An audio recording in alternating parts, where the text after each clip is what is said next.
Je fais une petite deuxième vidéo parce qu'il y a plein de choses quand même que j'ai sur le cœur. Donc, je vais dégager le noir de mon cœur, histoire de le soigner, qu'il soit apaisé, d'accord? Parce que c'est le principe de faire sortir aussi la colère. C'est-à-dire, on fait sortir le noir qui a été emmagasiné, où on a dû se taire un bon millier de fois, d'accord? Pour pouvoir être bien, ok? Être en, comment dire, aligné avec ses chakras, ou en accord avec ses principes, ses valeurs, en cohérence avec soi-même, d'accord? À un moment donné, je garde un trop plein de colère, je vais pas être bien. Je vais être méchant avec un tel, je vais être pas poli, je vais frapper, je sais pas quoi. Donc non. Je fais sortir, je dégage, je fais sortir la vérité face à tous les mensonges de tout le monde, d'accord? Pour me sentir mieux. Voilà. Autre chose que j'ai à dire, par exemple, sur l'Algérie, j'ai vu, par exemple, toi en France, tu sais, des fois tu galères juste pour que le mec il te sorte un peu, tu sais. Ou il pense à sortir avec toi en famille, au lieu d'être avec les collègues ou à réfléchir à d'autres plans avec d'autres meufs, tu sais. Ben, eux là-bas, ils ont une vie simple, voilà. L'homme, il prend soin de la femme, ils sortent le week-end en famille, il y a la famille qui vient, etc. J'ai voulu beaucoup de familles sortir ensemble, se balader. C'est vraiment, il y a une culture de la simplicité. Bon, ils sont bien obligés, mais c'est aussi, comme ils ont moins de confort, hein, ils ont moins de gadgets, ils ont moins de trucs, de machins. Ils sont pas malades comme nous on est là, à être, je sais pas, à être des trucs là. En fait, je pense qu'il y a beaucoup de choses qui ont commencé à changer dans notre société quand il y a eu les jeux vidéo. Malheureusement, tout ce qui était gaming et tout, ça, c'était vachement bien, mais sauf que ça a bien mis la merde quand même, je pense, hein, dans notre mode de vie, dans notre mode de fonctionnement. Il y a beaucoup de choses qui étaient moins saines en fait. Et de comportements moins sains et que les parents, ils n'ont pas forcément réussi à maîtriser. Beaucoup ont fait comme si ça allait pas avoir d'impact sur la psychologie des gens. Enfin, beaucoup de choses qui sont fatigantes quand même à ce niveau-là. Hein. Voilà, donc là, on est vraiment dans une ère, on a été dans une ère numérique monstrueuse. Je pense qu'on a bien expérimenté depuis 20 ans, ouais, 30 ans maintenant, certains trucs. Je pense qu'il faut prendre un peu de distance, du recul, voir voilà quel rapport on peut avoir avec ça et comment on peut en faire quelque chose de plus intelligent humainement, d'accord? Tourner vers le bien, encore une fois.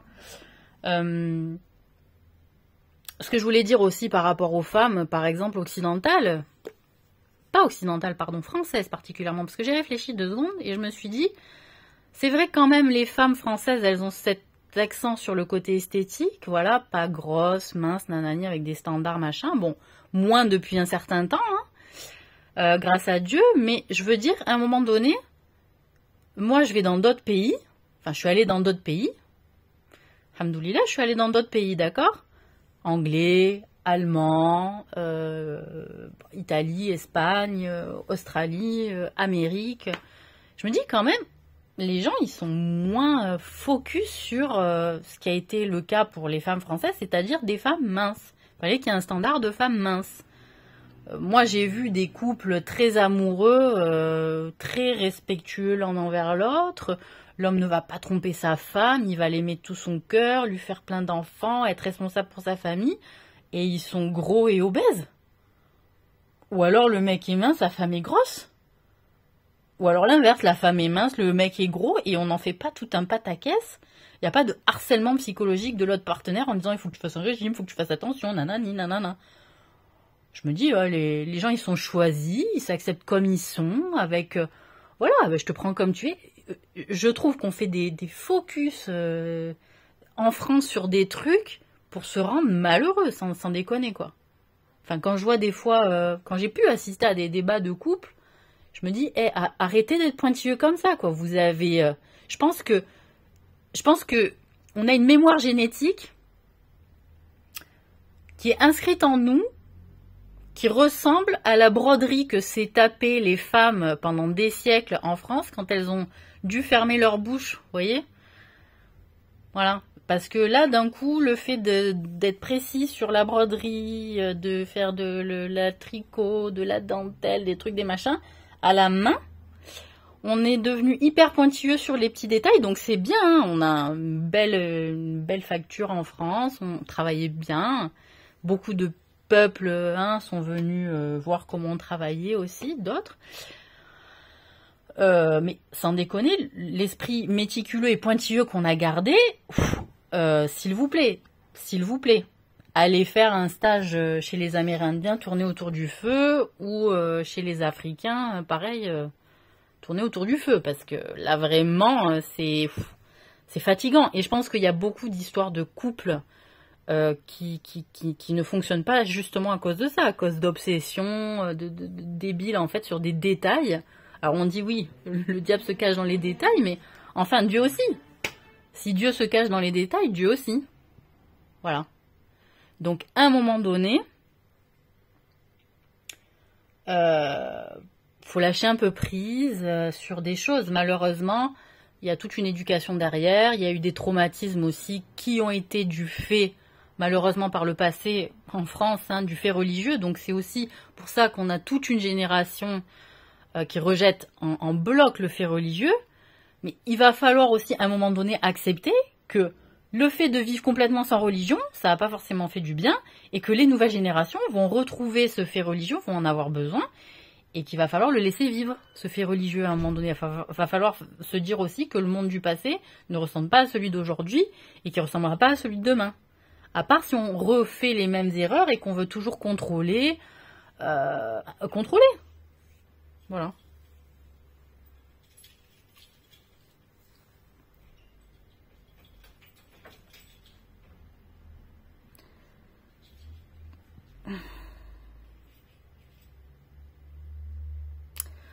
Donc voilà, c'est un point que je voulais un peu relever avec vous.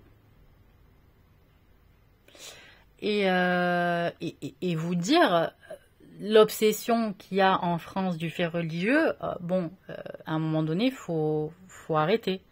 La République, ou vous nous dites que c'est une religion, ou pas, mais normalement, il ne devrait pas y avoir de problème avec la République pour pouvoir vivre sa religion comme on l'entend. Je veux dire, je pense que ça enlèverait tellement de frustration, tellement de discrimination, tellement de projection, si tout le monde était accepté tel qu'ils étaient en fait. On fait tout le temps des films qui parlent d'être accepté comme on est. Oui, donc je suis telle personne, je vais être acceptée comme je suis. Eh ben oui, mais en fait, le fait religieux, ça fait partie de la personne. Ça fait partie. Moi, ça fait partie clairement de mon identité. Voilà. Ça fait 20 ans que je suis une croyante, que je suis croyante en un Dieu unique. J'ai mis 10 ans avant de choisir l'islam pour religion. À un moment donné, ça a été quelque chose de réfléchi. Ça a été, j'ai lu la Bible, j'ai lu d'autres livres, ok, que j'ai pas rencontré un homme et je me suis convertie à l'islam. Non, ça s'est pas passé comme ça. C'est que quand j'ai lu le Coran, je me suis dit, mais ce livre raconte ma vie. Ce livre raconte ma vie. Explique enfin pourquoi j'en chie, quoi. Voilà. Et donc ça m'a donné du soutien, ça m'a donné une force, ça m'a donné des moyens aussi de mieux me protéger, de mieux me prémunir et de mieux me préparer. Aussi. Et tous les boulots que j'ai pu faire, que tout le monde considère comme des boulots de merde, eh bien moi j'y ai trouvé de l'intelligence, j'y ai trouvé de la science, j'y ai trouvé des moyens de développer des compétences et des capacités. Parce que tout est utile en fait. Voilà, il n'y a rien à jeter dans le monde en fait. On dirait qu'il y a des trucs à jeter. Non, Dieu il n'a pas créé un seul truc qui est bon à jeter. Alors nous par contre, oui, on a jeté plein de trucs, on a créé plein de trucs qui sont bons à jeter, hein. Faut arrêter, hein. Voilà. Donc, je pense aussi qu'il faut une certaine honnêteté intellectuelle. Ça demande une certaine maturité aussi d'esprit. Ça demande une certaine maturité et une ouverture. Une ouverture à vivre de nouvelles expériences, peut-être auxquelles on n'a pas eu accès, auxquelles on n'a pas pensé, qui font qu'à un moment donné, il faudrait penser peut-être à se développer différemment. Se dire, ok, on a développé dans ce sens-là, est-ce qu'il faut persévérer? Bon, ben peut-être pas. Est-ce que j'essaye autre chose ou pas? Enfin, voilà. Comme on met les physiciens, les scientifiques, ils expérimentent plusieurs trucs, puis À un moment donné, s'ils disent bon bah là ça marche pas, on va vers autre chose. Est-ce que on va avoir la capacité de se dire bon ok, on s'est trompé, on a fait n'importe quoi, et c'est vrai que franchement, depuis le nombre de siècles qu'on est là sur Terre, je pense qu'à un moment donné, quand on en arrive au résultat où on est arrivé en 50 ans, avec tout ce qu'on s'est tapé en plus comme connaissance en cours d'histoire, soi-disant, on est allé à l'école, quoi. Ben voilà ce qu'on en a fait avec l'école. Voilà le monde qu'on a créé avec l'école. Donc aussi, c'était peut-être une expérience de se dire on va donner l'éducation à tout le monde, mais on n'a jamais fait autant de mal au monde et à la terre en donnant l'éducation, je parle l'instruction, à tout le monde. Franchement, il y a des gens, fallait pas les instruire, ces gens-là, en fait. Il fallait pas. Tu vois ce que je veux dire? Fallait les laisser au fond de la forêt en train de couper du bois avec son père. Voilà. Bon, je dis ça, je dis rien, mais ça, on peut voir aussi les choses d'une autre façon. Voilà. Donc, en plus, on se dit, ce qui est bien, hein, c'est on dit, ouais, le Nord, c'est bon, ils ont le droit de se développer, le Sud, non. À part si on peut coucher avec leurs gosses. En gros, hein. En gros. Allez, en gros. D'accord? S'ils veulent se développer économiquement, c'est donnant-donnant. D'accord? On va pouvoir boire le café, mais pas que. Ok? Ça va, on l'a compris, la sauce. Hein? Je suis gentille. Mais à un moment donné, c'est bon. On va arrêter de jouer à la dinette. Voilà. Donc, ça joue pas à la dinette, ça joue des armes, ça joue des bombes, ça joue des missiles. Ça, j'en ai bien conscience. Ceux qui vivent la guerre en ont bien conscience. Ça, c'est certain. Parce que là, quand tu es face... Je dis, quand même, les Ukrainiens, ils se sont dit, on va aller en guerre. Que Dieu les préserve. Hein. Mais vous avez réalisé ce que c'est la guerre. C'est pas un truc de jeu vidéo, en fait. C'est horrible. La guerre, c'est horrible. Voilà. Et c'est ce qu'ils ont vécu, nos ancêtres, pendant des siècles, où ils étaient pillés, où ils étaient attaqués, ou ci, ou mi, ou là.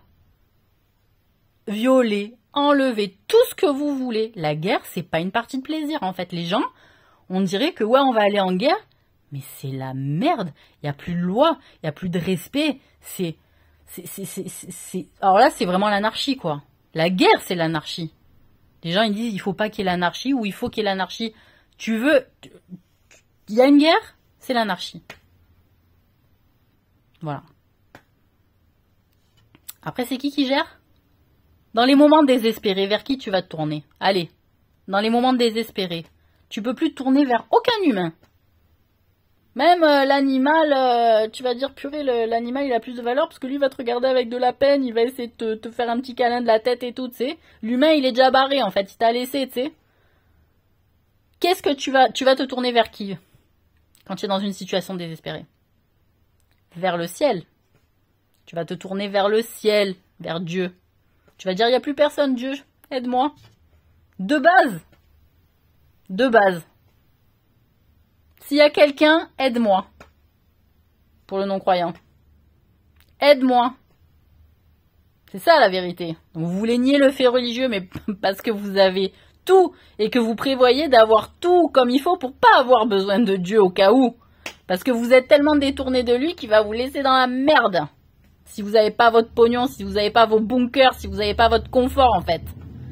Par contre, les autres là, qui ont rien prévu, qui ont pas le pognon, qui se sont fait piller, ça c'est pas grave, hein. Et eux déjà, ils se sont tournés vers Dieu. Et alors, en France, on se fout de la gueule des gens qui croient en Dieu. Mais ça va, hein. C'est que ça fait longtemps que vous êtes pas morts de faim, hein. Nos grands-parents ont arrêté de croire en Dieu pour beaucoup parce que quand ils ont vu ce qu'ont fait les nazis, et avec la première guerre déjà mondiale qui s'était tapée, ils ont dit non, attends, c'est pas possible, là, on nous l'a fait 2 fois. Sauf qu'en réalité, certes, Dieu a décrété qu'il y ait ces 2 boucheries là. D'accord? C'est lui qui les a autorisées. Mais il les a autorisées parce qu'il est créateur du bien et du mal. Et qu'il laisse à 50% le libre arbitre aux hommes. en disant qu'est-ce que tu vas faire toi de ta vie? Est-ce que tu vas choisir la voie du bien ou est-ce que tu vas choisir la voie du mal? C'est ça la question fondamentale. Est-ce que tu choisis la voie du bien ou la voie du mal? Et il y a des gens, ils continuent à choisir la voie du mal parce qu'ils se disent, bah il n'y a pas de Dieu, il nous laisse faire tranquille. Il n'existe pas Dieu, il nous laisse faire tranquille. On peut faire le mal qu'on veut, il se passe rien. T'inquiète, c'est juste une tentation pour toi. Quand tu vas mourir, après c'est autre chose. Parce que quand tu es croyant, la réalité c'est quoi? Tu crois en la vie après la mort. Quand tu n'es pas croyant, tu mises, tu paries sur le fait qu'il n'y a pas de vie après la mort. Donc tu te dis, il n'y a qu'une vie, donc je peux faire ce que je veux dans celle-là. Et le croyant, le vrai croyant, pas celui qui dit je suis ci, je suis ça d'un courant religieux, d'accord? On s'en fout de ces gens-là. Ces gens-là qui se disent appartenir à une religion, mais qui ne pratiquent pas la religion, ne sont pas considérés comme croyants par Dieu. Point. Voilà. Ils peuvent se démettre un nom, une étiquette. Ça marche pas avec Dieu, les étiquettes. Lui, il va regarder le cœur. Il va sonder ton cœur. Il va dire, vas-y. Croyant ou pas croyant? Parce qu'il y a des gens, ils n'ont pas d'étiquette religieuse. Ils sont plus croyants que ceux qui ont une étiquette religieuse. Hein. Faut pas croire. Hein. Il y a même des croyants qui s'ignorent. Ils ont la foi comme personne, par contre, ils n'arrivent pas à se dire qu'il y a un Dieu, tu vois. C'est dommage. Moi, je les appelle les croyants qui s'ignorent. Voilà. Donc, à un moment donné, je vous dis juste, on a eu un début commun, tous. C'est la naissance. On est tous sortis du ventre de notre mère, enfin, en tout cas, jusqu'à présent. Et on a tous un destin commun, mais il y en a beaucoup qui investissent beaucoup d'argent pour changer le destin, d'accord? L'éternité... le réveil dans 30 ans, enfin bon, tous les films de science-fiction qu'on a vus, ça y est, on va y passer. Mais, en dernière instance, Dieu il retarde, il s'en fout, il laisse faire. Pourquoi? Pourquoi je vais intervenir? Je les laisse. Qu'ils accumulent. Ça veut pas dire qu'ils réussissent pendant 10 ans, qu'ils vont réussir plus. D'accord? Après, c'est l'inconnu. Dieu peut autoriser beaucoup de choses. Il peut en autoriser beaucoup. Parce que la patience que vous avez vue chez moi, il en a beaucoup plus que moi. Beaucoup plus. Et je peux dire encore beaucoup éternellement, en fait. Tellement il en a de la patience. Il va vous laisser jouer parce qu'il en a exterminé des populations avant nous. Hein? Ça va, on a vu assez de documentaires. Vous avez déjà assez trouvé de preuves sur Terre pour savoir qu'il y a pas mal de populations qui ont été exterminées. Donc, on a tous un destin commun qui est logiquement la tombe, d'accord, la mort. Et que c'est Dieu qui a décrété le jour et l'heure de comment ça va se passer et quand ça va se passer. Et une fois mort, t'as plus tes 50% en fait. Tes 50% de libre arbitre disparus. Comme on dit, les dés sont jetés. T'as joué, on verra si t'as bien joué. On verra si tu as bien joué. C'est là où chacun va montrer ses cartes. Vous voulez qu'on parle un peu de poker? C'est là où chacun va montrer ses cartes à Dieu. Voilà Dieu mes cartes. Dieu va regarder ton jeu. Il va regarder ton jeu. Voilà. Et il n'y aura pas de machine arrière. Il y en a qui ont écrit des livres. Ils vont regarder ton livre. Nous, dans l'islam, on dit on va recevoir le livre de nos œuvres.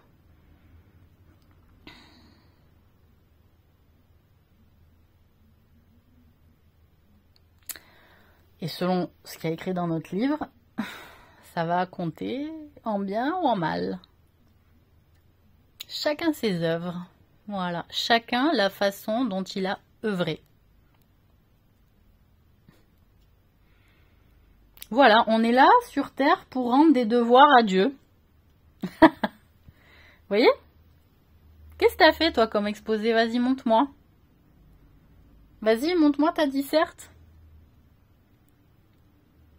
On est juste une putain de métaphore de la manière dont Dieu nous a conceptualisé en fait. nous fait évoluer. Voilà.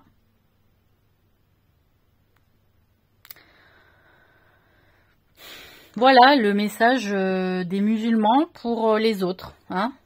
C'est clairement le message des musulmans pour les autres gens de la terre. C'est le message qu'a porté le Coran. C'est le message qu'a porté le prophète Mohammed, sallallahu alayhi wa sallam, paix et bénédiction sur lui. C'est le message qu'a porté aussi Jésus, paix sur lui. À un moment donné, pas de la même façon. D'accord? Pas avec les mêmes obligations.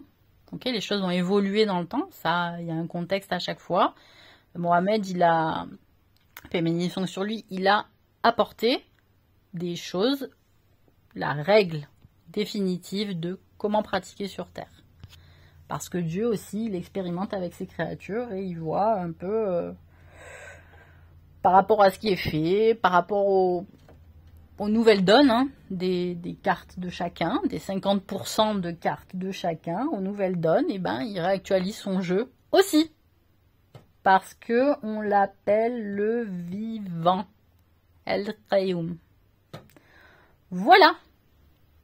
Donc c'était juste ce qu'on voulait passer, nous en tant que musulmans, hein, et qu'on voudrait qu'on nous lâche la grappe avec ces histoires de caricatures. D'accord ? Parce que alors qu'on ne fasse pas des atrocités, ça en islam, non, on se doit de montrer le bon exemple et de réagir avec douceur, d'accord ? On a le droit de se défendre physiquement quand on est attaqué, sorti de ses maisons, ou que la famille est en danger, etc. Ça, c'est le principe. Et ensuite, bon, faut pas mettre le feu aux poudres, quoi. Quand on veut vivre en bonne intelligence avec les gens, c'est pareil. Quand on veut œuvrer pour la paix, généralement, on réfléchit à faire un truc d'apaisé, quoi. Voilà. Quand on veut attiser la flamme, on l'attise. Donc là aussi, il y a peut-être un défaut d'intention qu'il faut peut-être revoir. Je dis ça, je dis rien. Mais les intentions comptent beaucoup dans la pratique religieuse. Et qu'on arrête de me sortir que l'islam est belliqueuse, d'accord? Parce que comme je vous l'ai montré en exemple dans le livre des nombres, dans un certain chapitre, je crois 31 ou quoi, que Moïse, paix sur lui aussi, d'accord? Parce que c'est comme ça qu'on dit nous les musulmans, bah, c'était un fait normal de piller, d'aller voler, c'était le moyen de survie des gens à l'époque. Voilà, on attaquait des tribus, des trucs, des machins, donc il y a un concept. Faut arrêter de nous dire que tuer, c'est pas bien, ça a fait partie de de l'histoire de l'humanité, de tuer en fait. Ça fait partie de l'histoire de l'humanité. Pour survivre. Dans le but de survivre, pas dans le but d'agresser. Enfin, bah si, bon, ça a été fait agresser, mais je veux dire, aujourd'hui, on est assez éclairé que c'est bon, on va arrêter de s'agresser, on va arrêter de ci, on a tous un certain confort, on n'a pas besoin de ci, on n'a pas besoin de là, c'est le côté, voilà, si on reprend l'histoire du yin et du yang, le côté bon du confort, c'est qu'on a arrêté de se foutre sur la gueule pour avoir des richesses. Tout le monde a son confort, donc ça va. Voilà. Sauf que bon, il y a des pays, on les laisse pas avoir le confort comme nous, quoi. Bon, ça c'est aussi un problème. Mais l'autre problème pervers du confort, c'est quoi? Ben, on est devenu con et puis on a oublié Dieu dans l'histoire. Parce que trop de confort fait que on ressent pas le manque et qu'on on ressent plus le goût en fait des choses. C'est pour ça que en plus... Avant, il y avait des pervers, certes, mais alors là, on a atteint un nombre de statistiques qui est énorme. Parce que les gens se font chier, donc du coup, ils vont toujours plus loin dans leur délire, quoi. Ça suffit. Stop. Il faut se relier à soi, à son désir profond, et dire, putain, comment j'en suis arrivé là? Pourquoi je suis devenue comme ça? Qu'est-ce que je voulais au départ? Qu'est-ce que je voulais faire de ma vie au départ? Comment j'imaginais le monde au tout début? Qu'est-ce que j'aurais voulu qu'il m'arrive? Comment j'aurais aimé que mes parents me traitent? Qu'est-ce qui a fait que j'ai eu tout ce cheminement merdeux? Ou mauvais, ou méchant? Voilà. C'est un choix. C'est un choix le bien, c'est un choix le mal, voilà. Sachez que Dieu vous tente avec le mal, mais que ça ne sera jamais accepté comme œuvre. Il a créé le bien et le mal sur terre, mais le mal ne sera jamais accepté comme œuvre par Dieu. Aussi un autre message que passe l'islam. Et que Shaitan, d'accord, nous, comme on l'appelle comme ça, vous savez de qui je parle, est un ennemi de l'homme et qu'il sera sans cesse là pour vous tenter. Shaitan, connu sous le nom de Iblis dans le Coran, dit à Allah, ok, je ne cesserai de tenter tes serviteurs pour qu'ils échouent à retourner vers toi. Enfin, pas à retourner vers toi parce qu'on va tous retourner vers lui quoi qu'il arrive, mais à obtenir ta miséricorde, à être dans ton droit chemin. D'accord ? Et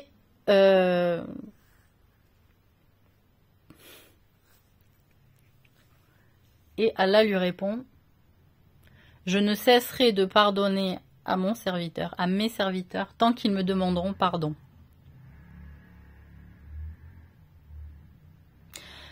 Et Shaitan répond, alors je ne cesserai pas de tenter tes serviteurs jusqu'à ce qu'ils répètent toujours la même erreur. D'accord ? Je crois que c'est quelque chose comme ça. Et Allah répond, même s'il répète la même erreur, je ne cesserai de lui accorder mon pardon tant qu'il me demandera mon pardon. Voilà. Donc, tous ceux qui vouent un culte à Satan, les gars, vous faites fausse route. Je vous le dis. Il va vous entuber. D'accord ?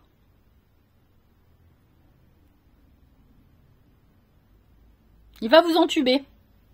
Comme ça, c'est dit. Vous vous débrouillez. Vous voulez revenir vers Dieu, vous lui demandez pardon, et vous repartez de zéro, point.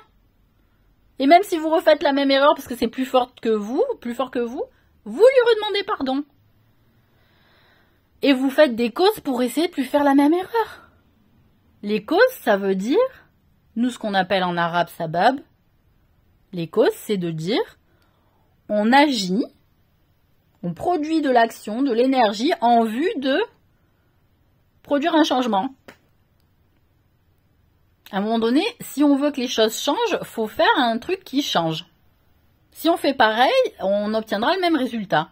Donc ça fait je sais pas combien de siècles qu'on fait la même recette, c'est génial. Super, très bien. Voilà. Donc pensez un peu plus à votre tombe. Ok, même si c'est pas très gai, mais à un moment donné, ça vous fera peut-être réfléchir différemment et donner une valeur et une couleur et un goût différent à votre vie. Si votre vie, elle a plus de goût pour faire autant de merde, quoi. Si votre vie, elle a plus de goût, il y a un souci. Voilà.